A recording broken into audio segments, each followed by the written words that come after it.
Greaseweazle build. So this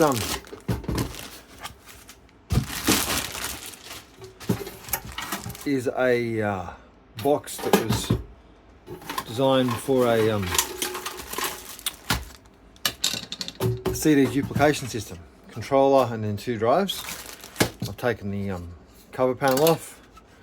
I've slightly marred this up with some swarf, you can barely tell, in the course of adding this USB pass-through on the back. So the job now to get the sides off this, which I believe is achieved. I didn't, by undoing these screws in the back, I made a mistake in that I didn't remove all of this plastic work before I drilled the hole and for the pass-through, and a piece of hot swarf fell through, and then I put the plastic fascia back down on top of it, and it melted it. Swarf is the technical word for the stuff that comes off a tool as it cuts. So, geez, that is nice. It's heavy steel. I'll put that to one side. So this is the power supply from Famous Computer. Made in Taiwan. And this has power for the, well, has a lead out to the power switch on the front, has power to the LED strip along the top edge, which I'll leave as is. I could connect that to the Greaseweazle or something, but, and then unbelievably it has connectors for everything I need. 3.5 inch floppy, 5.25 inch, and it's CD-ROM. It's amazing. So what I need to do is get my notes. My notes show the Greaseweazle and the cable and the drives. So I've got the drives. There's the CD-ROM. There's my floppy drive that I painted, and down here's my big Shugart 5.25.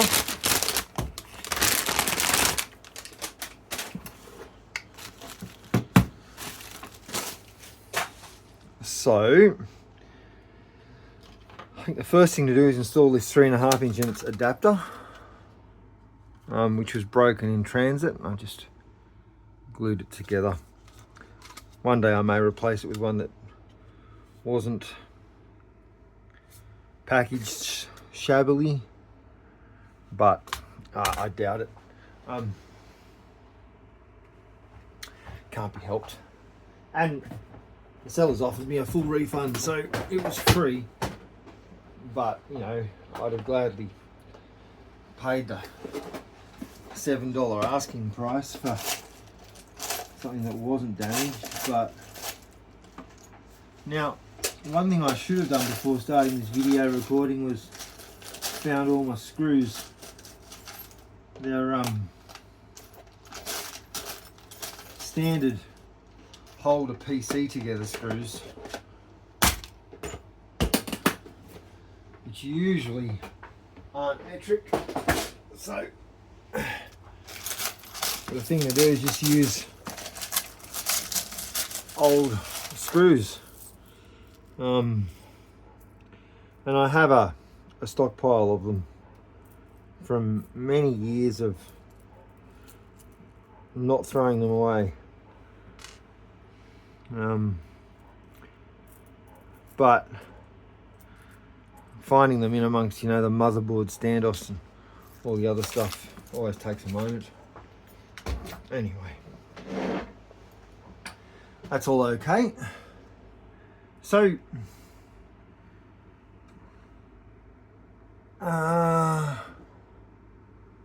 Now, I think I'll go with 4 screws.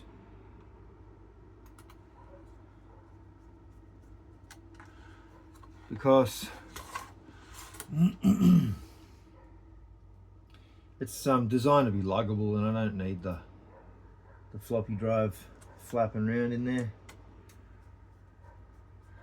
So that's all okay. And that goes in there. Got the AC on.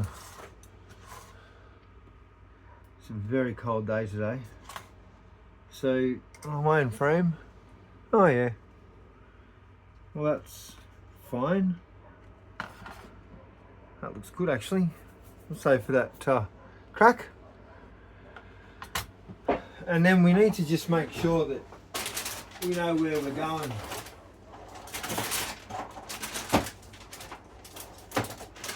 With the floppy. So I made a 3D printed box with a model of Thingiverse.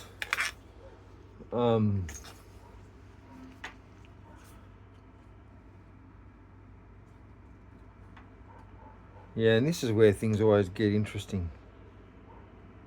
There's on my drawing there's a triangle, and then it's marked red because it's not keyed. It could be keyed, but it's not keyed. So that's that. And then this first fellow gets the 5 1/4, and then on the end the 3 1/2 goes in. So I think that means I really want to have the 3 1/2 at the top. So let's do that next. I did buy another 3 1/2 the other day in black, because painting them is a pain in the neck. And you know, I just bought it on eBay. I probably paid a little bit too much for it, but I thought it would be really nice. And in actual fact, it's not in the best condition.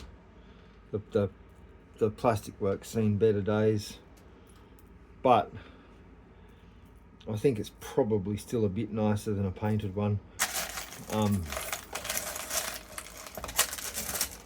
Geez, these screws are much more drama than I thought they'd be. And look at that. Uh-oh. It's a washer. A weird washer. Oh, there's another PC screw. And another one. I wonder if any of my modest collection of viewers has a similarly random and ultimately annoying collection of computer screws. I would guess so. I can't be alone in that. However much I may be alone in many other things. So hang on, we need to figure this out before we go any further.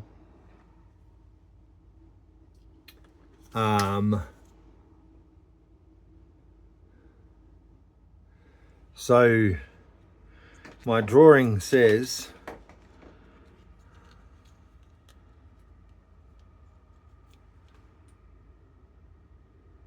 that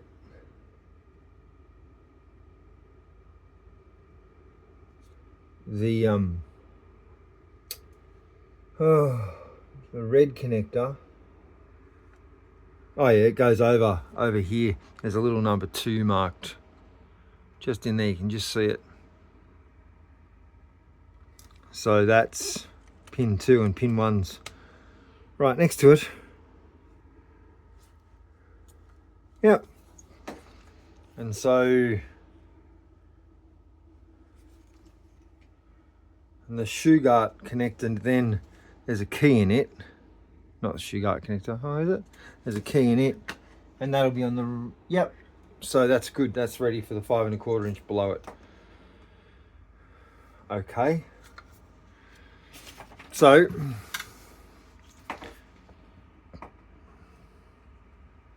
maybe we should see if we can slide those in. Oh dear me. Geez, that 5 1/4's got to go on the bottom. Whew. That means the CD-ROM will probably end up on the top. I don't think that 5 1/4 can fit anywhere. Oh, no, it can go second.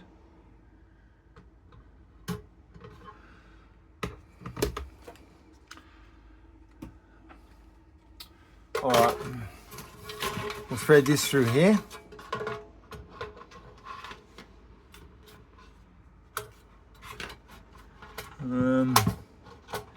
Yeah, there aren't any. Sometimes you get like a rail type thing. In these. Sometimes you get like rails. But yeah, I was going to test that other 3 1/2 I bought with the Greaseweazle before I did all of this, but I really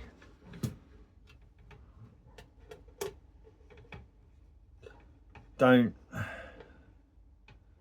see myself returning it at this stage. Things got away from me a little bit. I've been working and so on. But I mean, they're not tight yet. We'll put this on its lid so that it doesn't flop around. And we'll come in on the other side.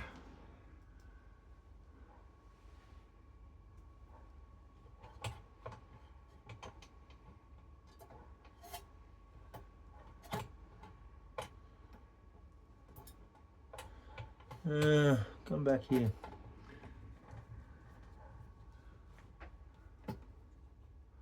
Yep, that one's taken. I suppose I could have used metric screws here. I think I'm just threading machine screws into soft plastic, which as a general rule is inadvisable, but we're not building a bridge here. You know, it's not major civil architecture, civil engineering I should say. I don't know if that's in frame, but at this stage I'm just more concerned about getting the screws started. Yeah, righto. So that's got the 3 1/2 inch started.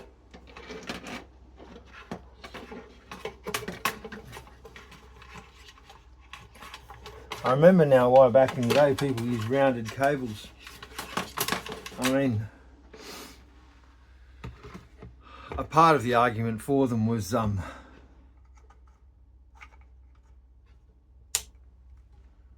that's snapped in nicely. A part of the argument for them was case airflow, but I think the far more important point was you didn't have to deal with them. I'm going to have to plug the power into there too before I go any further. I'm never going to be able to get to it later.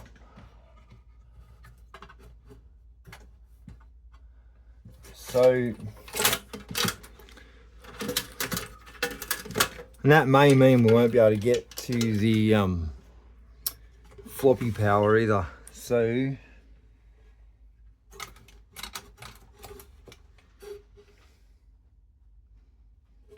oh, that means the LEDs come unplugged.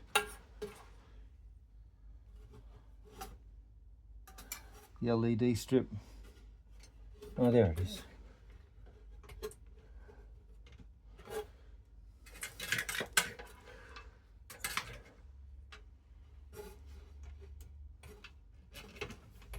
Right, so this is the floppy power. Yep. And then this is the other cable. I'm going to need a SATA connector off it at some stage. I can't believe I use SATA unironically these days. Terrible word. All right, I'm gonna see how far I can slide that out.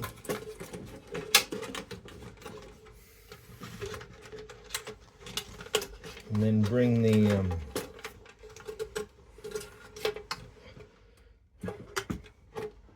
Molex connector over to here. Plug that into the floppy drive. The data's still nice. So that can now slide back in.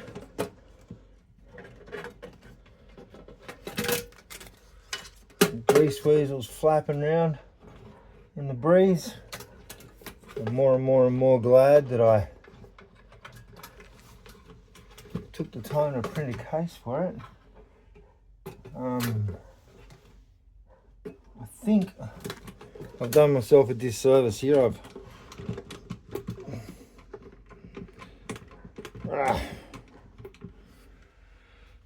I've threaded the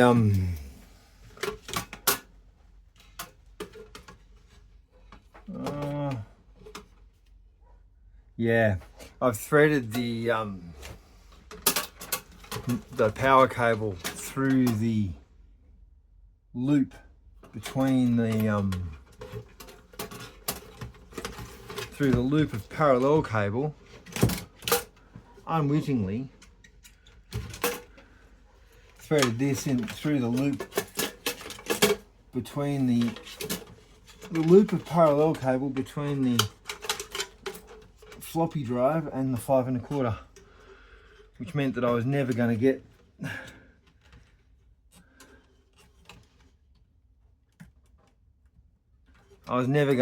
one of these back through the bottom to the SATA connector. Again, can't believe I'm using that unironically. I used to only use it ironically, but thankfully, well, as good as it was, it seems the days of SATA are nearly behind us anyway.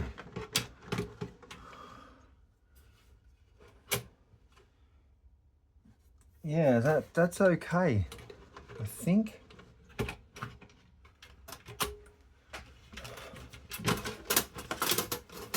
Bring that up.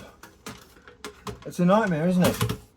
Building computers used to be like this all the time.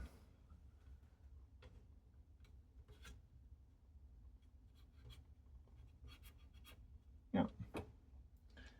So there you can see those holes line up.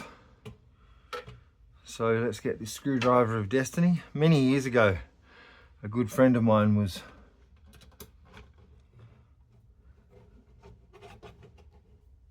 upset that every time, oh, that one won't match any of the others, I'll pull it out. Was upset that every time we went to use a screwdriver to build a computer, it was stuff from working on a car or whatever. And he said, that's it, we both need to go out and buy good quality, oops, that must be unpleasant to watch, to go and buy a good quality screwdrivers with magnetic tips for assembling computers, and that would be our screwdrivers of destiny. Or, you know, as per Back to the Future, you are my density. Anyway, we did. We both went and bought screwdrivers of destiny, and I haven't seen my old friend very much in recent years.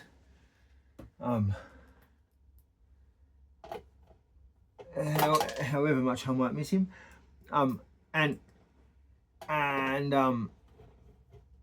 Ooh, that screw's, is that screw strangely long? I think that screw might be strangely long. I don't know. Anyway, I have occasionally slipped and used my screwdriver of density for things that weren't PC related, but only very rarely, and as a result this one's still in service. And the amount of work I've done on PCs, modern and retro, with this screwdriver is incredible. So I'm just, you can't see it from there, I'm just finding a location for these drives that looks good. I think as far back as they can go and look good is probably clever, especially given the amount that the locking mechanism on the 5 1/4 inch stands out. We'll tuck it in as far out of harm's way as we can. So there's the 5 1/4 inch locked in. The 3 1/2 go in next. Get locked in next. Let's get this screwed in.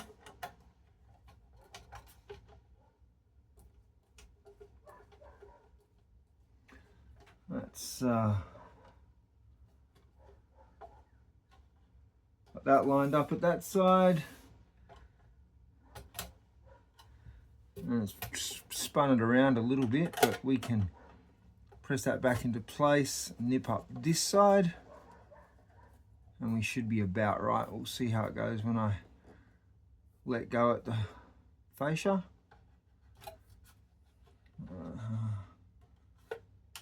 Yeah, that's fine. Nothing to sneeze at. When we do up these back ons, that'll lock it in permanently. Not too much torque, remember, we're just squeezing in, we're just threading into some plastic as we go.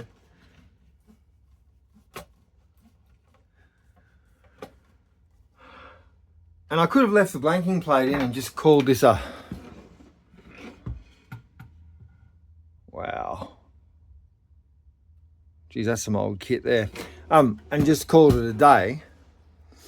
But I had the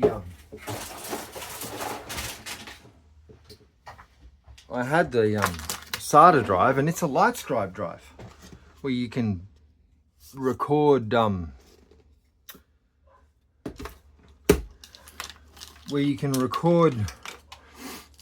label onto the disc with the CD-ROM laser. So I got this cheapy SATA adapter. SATA.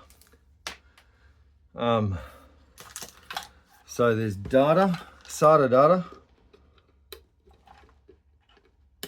That one's got a little mechanical clip on it, which is handy. And we should be able to fish through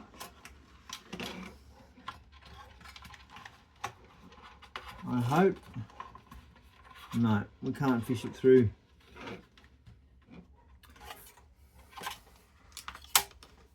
I can't fish the power through to the front, but I can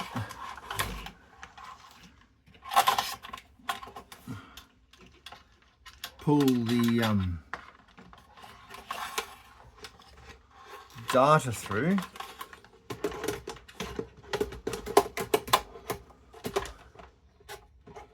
Oh, it's still got screws in it. What a Bobby Dazzler.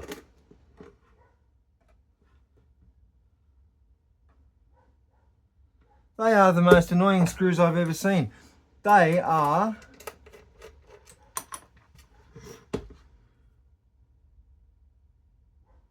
I think Torx and flathead.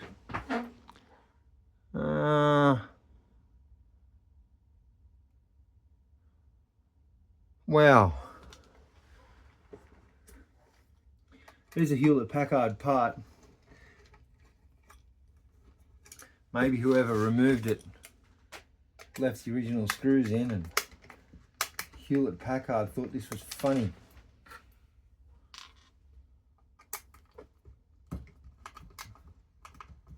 I just don't understand. Maybe it was that, because Torx is lovely, maybe it was Torx was great for the production line, and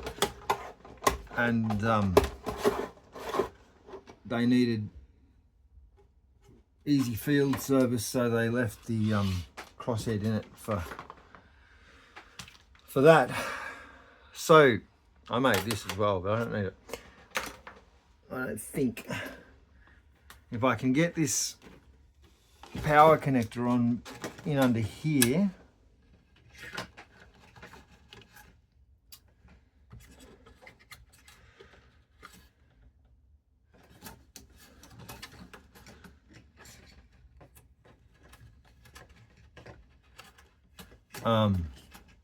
and I think that should be totally doable. Then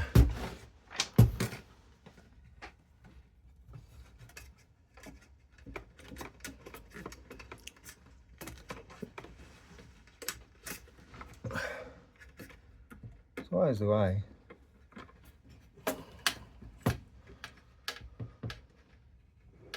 Are we the right way around with this?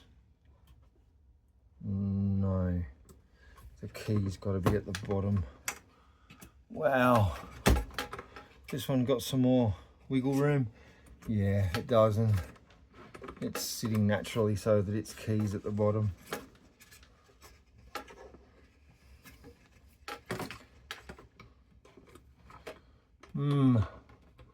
Still got that blanking plate.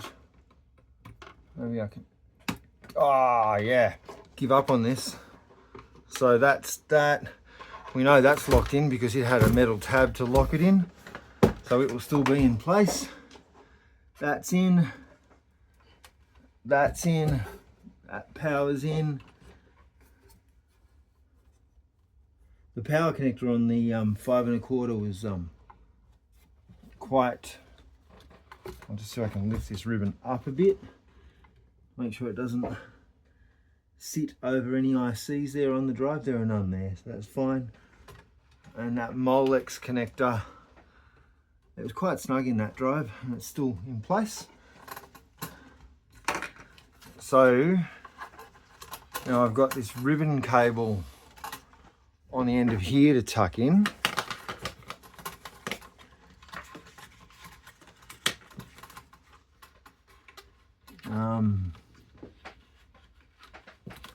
Oh, there's actually plenty of room for that.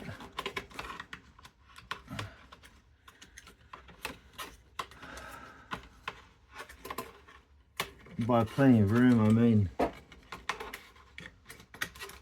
it'll fit just barely. And so USB hub. Now into this I want to plug this drive which contains software for the Greaseweazle. I want to plug the USB to SATA adapter, and I need to plug in the Greaseweazle.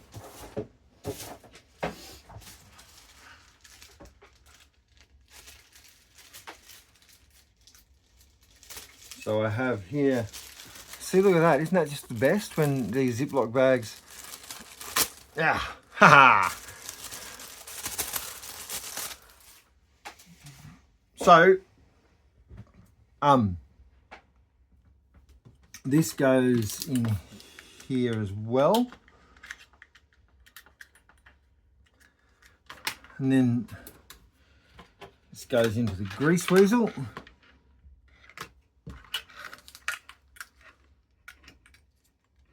Oops. Oh, yeah, that's the right way.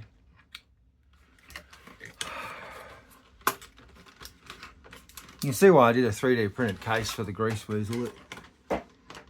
I really do need it to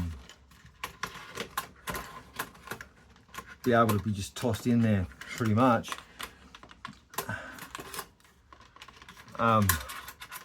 So you're on that USB flash drive. Oh, I don't think there's enough room for me to have that USB thing where it is. I think the Shugart, the 5 1/4 inch might necessarily foul it. I think the 5 1/4 inch will have to go in the bottom. All right. That's a bit of a heartbreaker. I don't think I have a right angle USB adapter. You see my problem. There's just not enough clearance. But before we tear it all apart, we'll crack these 4 screws.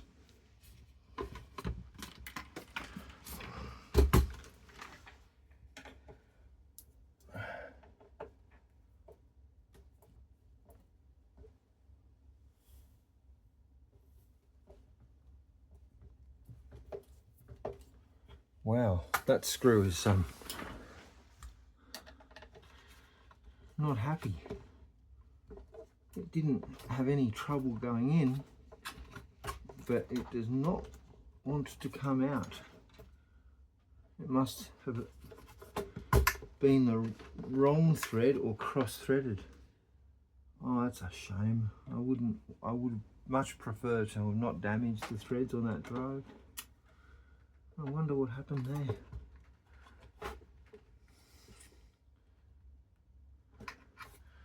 Anyway, so let's see if we can, if we slide that forward.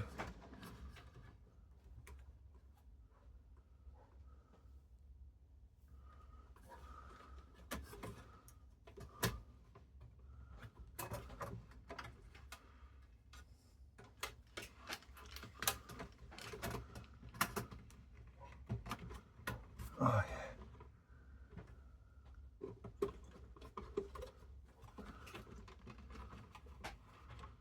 It should be okay. Yeah, that'll be okay. Just barely, but okay. All right, well, we can tuck all of this in here now.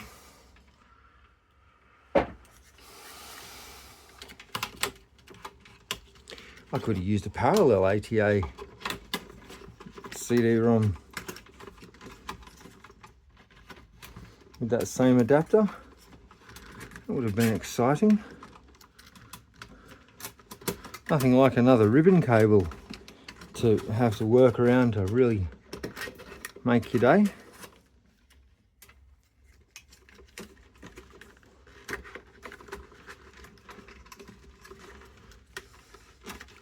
I did have a look because now essentially I've got a hub in the midst of my setup, so there'll be no way to access anything other than via a hub, and there's a real question about whether or not that's a good idea. One moment please, I'll just get some pliers.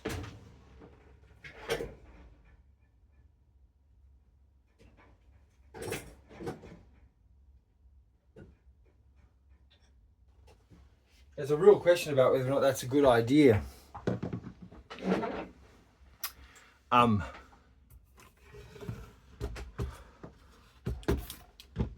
Because, you know, just get this screw out, I've ruined the head, but I don't know how that could have gone so badly.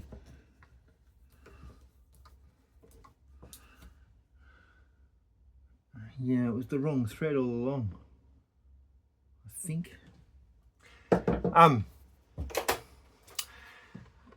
And we still haven't finished attaching. Oh no, I've used space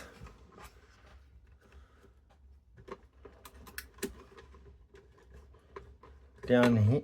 Oh no, pulled out my power connector.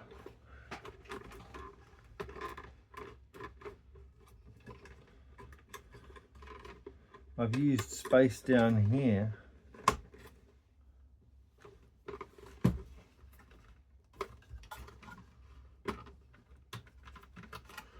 for all of this mess that I actually needed to reserve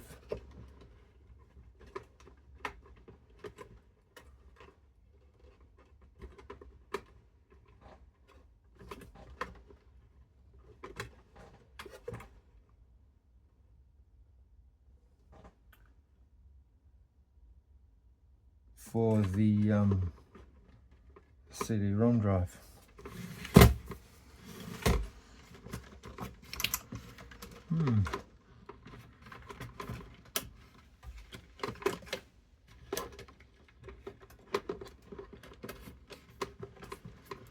I don't think I've lost any skin yet, which quite frankly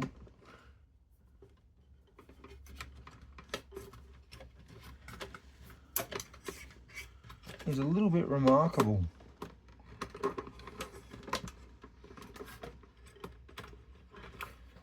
not very happy about the way this power cable is clicking into place.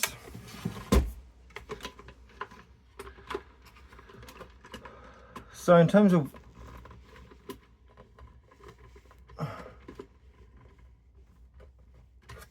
the viewability, I'm not sure how this video is going. Just watching me struggle with this. It seemed to go in nicely. It just yeah,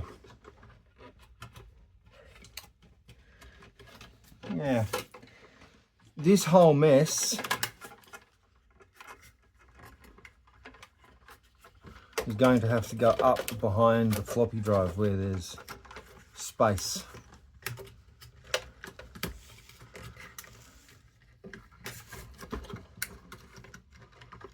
I wish I had a smaller USB drive to go there, hey?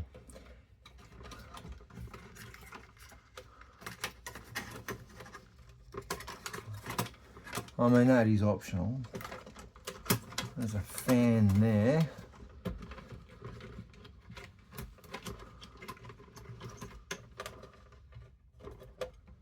Oh yeah, that's got everything to fit. Because there is space around the outside of this. The only thing I'm not happy with is the way that the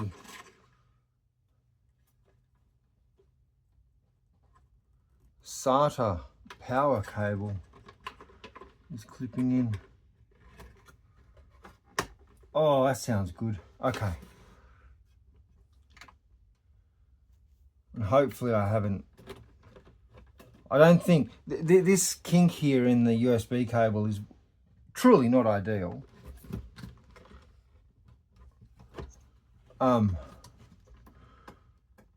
But I don't think it's too much of a problem.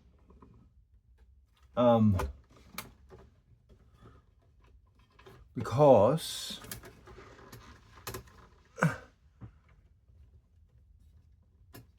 unlike, say, you know, gigabit Ethernet, the bandwidth just isn't there. You know, we're not dealing with skin effects and stuff at the sorts of frequencies that a parallel IDE cable works at.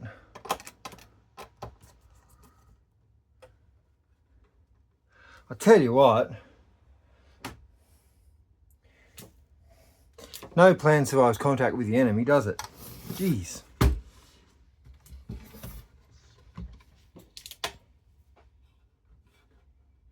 Yeah, that's fine right where it is. And that, oh, I don't know what to do with that. I think I'll have a scratch around. I'll chuck this one in the bin, make sure I never accidentally use it again. And I'll have a scratch around in here and see if I can find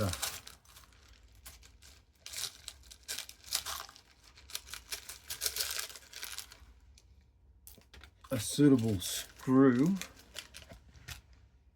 This one looks right. I'll move this over here a bit so I don't poke the camera. Yeah, that's fine.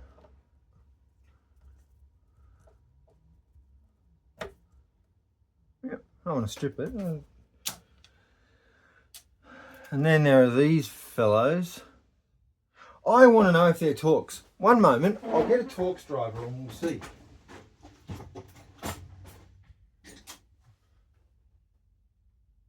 Oh, they most certainly are. Torx Plus flathead. I've never seen such a thing before. But far be it from me to not use the official Hewlett-Packard part, hey?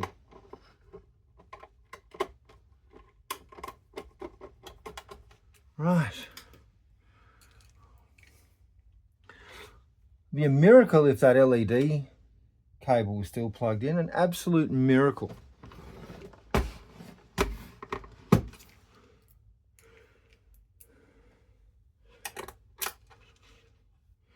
And nice screws, they've got quite a good cap head on them.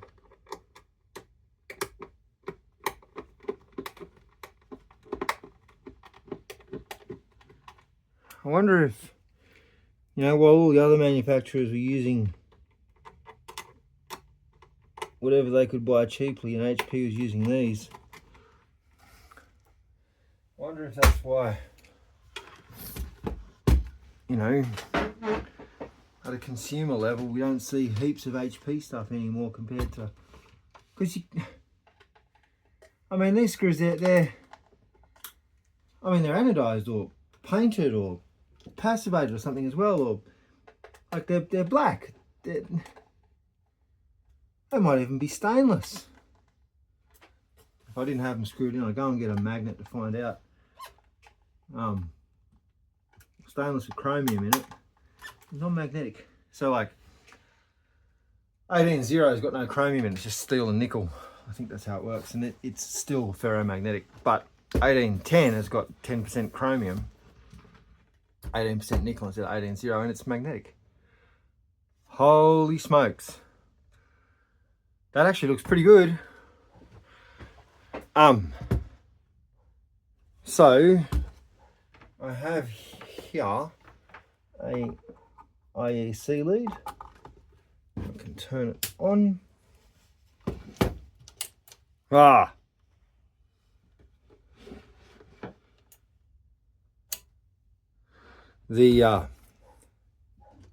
no, hang on. Oh, look. The LED strip's still working. The fan's on.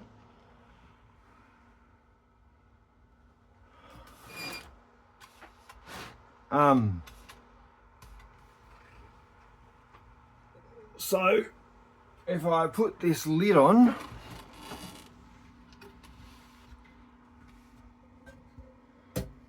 oops, that way around. Here's some nice steel. I didn't pay a lot for this. My suspicion though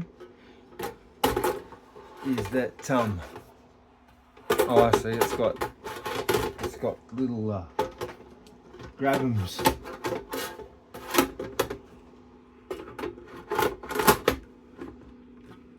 My suspicion though is that when these were new and being specifically manufactured for CD duplication, that they would have cost an absolute mint. But we'll just bring this camera down, excuse the wobbles. There it is. We can pop in a light scribe disc. We can run the floppy drive. It doesn't come down without a disc in on this model. We've got this floppy drive hiding in here. And I'd say that's the way to do a cat weasel. Thanks for this longer video, nearly an hour. Should be running well. I'd do the test, but it's probably been long enough. So we'll stop it there. But if there are any troubles with it actually working, and I've done a video with one of these working already, I will explain what was wrong in the comments.